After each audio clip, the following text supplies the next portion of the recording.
Case of the Stolen Sables. Here's another transcribed program in the Philco Radio Mystery Contest, brought to you each week at this same time over this station by your Philco radio tube dealer.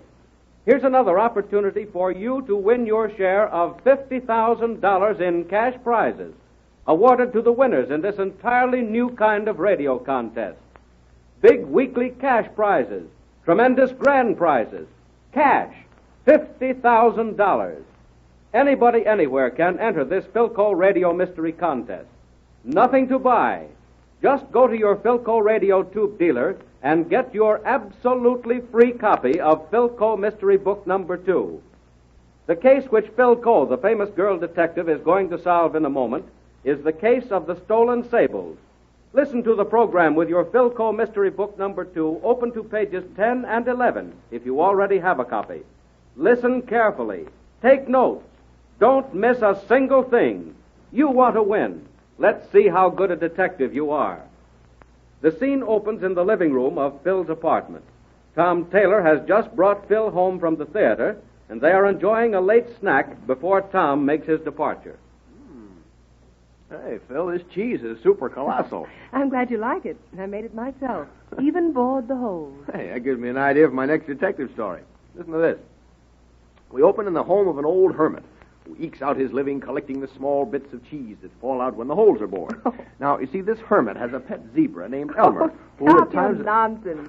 Turn on my new Philco radio over there. All right. It's a little after 11. Get Stephen Gilbert's news broadcast. All right.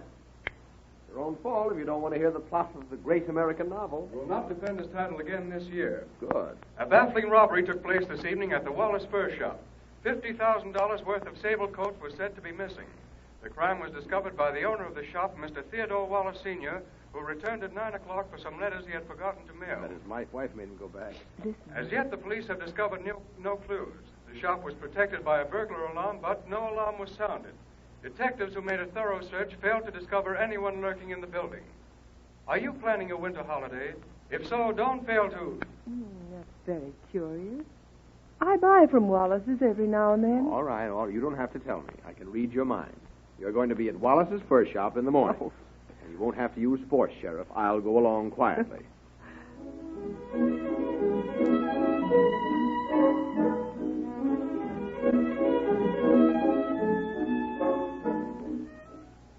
It's very kind of you, Miss Coe, to offer your services. Not at all, Mr. Wallace.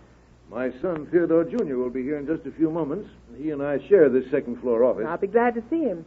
I read in the morning papers that the fur coats were stolen from a glass showcase here on the second floor. Yes, that is correct. I kept that case locked at all times, but the thief didn't bother with the lock. He simply smashed the glass. Good morning, Dad. Oh, good morning, Theodore. This is my son, my store manager. Theodore, this is Miss Phyllis Coe and Mr. Tom Taylor. How do you do? How do you do, Mr. Theodore? Police find anything new, Dad? No, son, not a thing. I'm hoping Miss Coe will clear this up for us. Oh, so you're that Miss Coe, eh? I read in the paper how you found the Faith Diamond over at Raymond's Hospital a couple of weeks ago. That was nice work. Oh, thank you. Well, I suppose we're all going to be, what do you call it, grilled? Mm-hmm. To a crisp. Yes, Mr. Theodore. All right.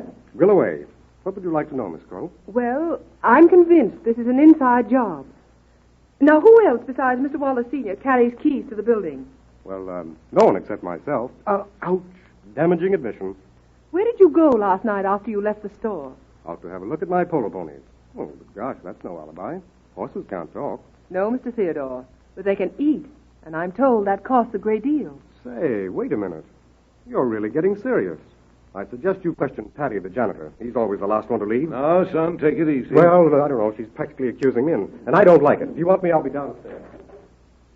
Oh, you must excuse my son. He's always had a grudge against the poor old Patty. When he was a little boy, Patty once caught him helping himself to a quarter out of the cash register. Oh, I guess all little boys do things like that. I didn't. My father never could afford a cash register. Oh, Tom. Now, Mr. Wallace, Yes? just a few questions. You have both floors of this building? Yes? What rooms are there downstairs? Well, behind this sales room downstairs is the little room used by my two furriers. The back door of the building opens on that room. And by what door do your employees leave? The back door, always. You see, I have a time clock back there, and the employees always check in and out. At 5:30, our closing time, Paddy, the janitor, usually sits there by the door to check up on packages taken out. Just a measure of safety. I see. Will you tell me about your employees? How many are there, and what does each one do? Well, there's my son Theodore, who is my store manager. I have one saleswoman downstairs, Madame Renee. There are 2 salespersons here on the second floor, Miss Thompson and Mr. Marshall. Then there are the 2 furriers whom I mentioned, and Paddy. Have all these people been associated with you for a long time? All except Madame Renee. She came to me 2 weeks ago, but with excellent recommendations. Thank you. And now I'd like to examine the second floor sales room. Why, certainly, Miss Cole. Come right this way. Now, here is the showcase from which the coats were stolen. And this is Paddy just sweeping up the glass. Paddy. Yes, sir? Miss Cole and Mr. Taylor are assisting me in tracking down the thief. Now, answer any questions I may ask you. Yes, sir. And this lady is Miss Thompson, my saleswoman. Good morning. And this is Mr. Marshall, my salesman. How do you do? Miss Cole and Mr. Taylor. How do you do? And now I'm going downstairs to have a talk with the detective. Now, if you want anything, just call me. No, thank you, Mr. Wallace. Oh, this is a nice-looking showroom, Paddy. It is that, Mr. Taylor? And such enormous sliding drawers under the showcases. I've never seen drawers quite so large. And look how easy they work. You can pull them out with one finger. And they go back in just as easy. One little push, and in she goes. What do you keep in these drawers, Paddy? Coat linings. This one here, for instance. You see, those things in the bottom are coat linings. Oh, wait a minute before you push that drawer back. What's that down there? Well, bless my soul. A man's pocket watch. Whose is it, Paddy? Well, I'm sure I don't know. Oh, say, Mr. Marshall. Yes, Paddy? Oh, look at here. We found a watch in the drawer. Is it yours by any chance? No, Paddy, that isn't mine. The only watch I own has been at the jeweler's for about 10 days. Oh, I see. Paddy, will you come into Mr. Marshall's office for a minute? Oh, with pleasure, Miss Cole. And Tom, will you please bring Madame Renee up to see me? With even more pleasure, Miss Cole. Patty, tell me about everyone's activities last night. Well, them 2 furriers, they left prompt at 5. Union rules, you know. Then they closed the back door, which has a spring lock, and come up here to the second floor to close the windows. And Miss Thompson and Mr. Marshall, the salespeople, were out in the showroom? Oh, yes, ma'am. Mr. Marshall had his coat and hat on. He told me he was going to sneak off early and asked would I punch the clock for him at 5:30. Well, such a thing is irregular, but a fellow never knows when he'll be needing a favor. So I told Mr. Marshall to go ahead. So downstairs he went. After shutting the windows, I went down myself. Miss Thompson checked out at 5:30, and so did Madame Renee, and so did I. I punched Mr. Marshall's card. Where were Mr. Wallace and his son? Had they left? Oh, yes. They're very seldom here after 4 o'clock. Phil, here's Madame Renee. Oh, thanks. Come in, Madame Renee. That's all, Patty. Thank you very much. Oh, you're welcome, Miss Cole. It's a pleasure. Miss Cole, this robbery, it is terrible. Yes, Madame Renee. And I hope you won't mind if I ask you a few questions. Of course not. What time did you leave the shop last night? Exactly at 5:30. Miss Thompson and Paddy, they also leave at the same time. Did you see Mr. Marshall leave? Yes. Do you know exactly what time that was? Yes. I remember because I asked him what time it is. He took from his pocket his watch and say it is 10 minutes past 5. Then he went to the back door. But you didn't actually see him go out the door, did you? No, mademoiselle. Where did you go when you left here? To my home. I stayed in all evening and go to bed after listening to Steve Gilbert's news broadcast at 11. That is when I hear about this so awful robbery at the shop. Oh, thank you, Madame Renee. Will you please wait outside? Yes, Miss Cole. Phil, Yes, Tom? I checked with Miss Thompson on her story. She says she left at 5:30 and was home all evening. Oh, thanks, Tom. And now, would you mind asking Mr. Wallace and his son to come upstairs? Not at all. Are we getting warm? Very. Mr. Marshall, would you come in here a moment, please? Why, certainly, Miss Cole. Now, Mr. Marshall, what time did you leave last night? 5:30, my usual time.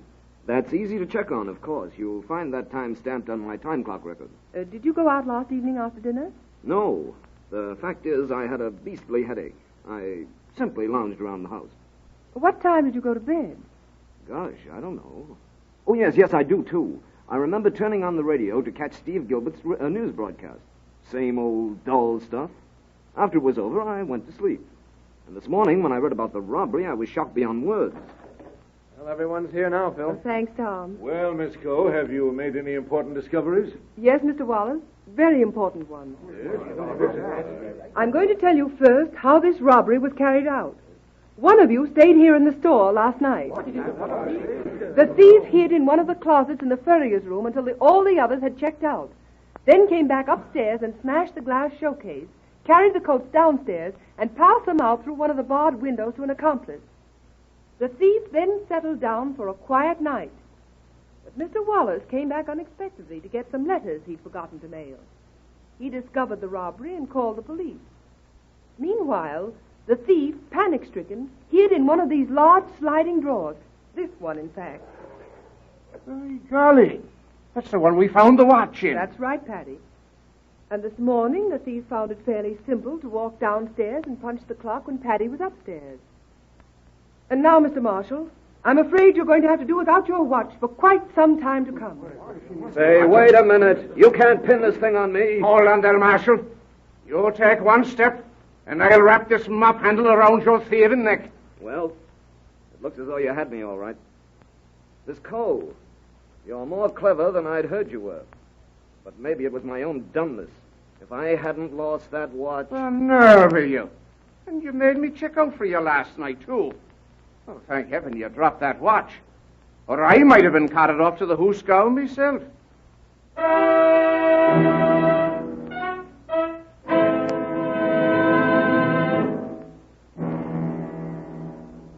Things looked pretty dark there for young Ted Wallace, didn't they? Even Phyl, the girl detective, was a little suspicious of him at first, until that fellow marshal started making mistakes. Enter the great Phyl Radio Mystery Contest now, if you haven't done so already.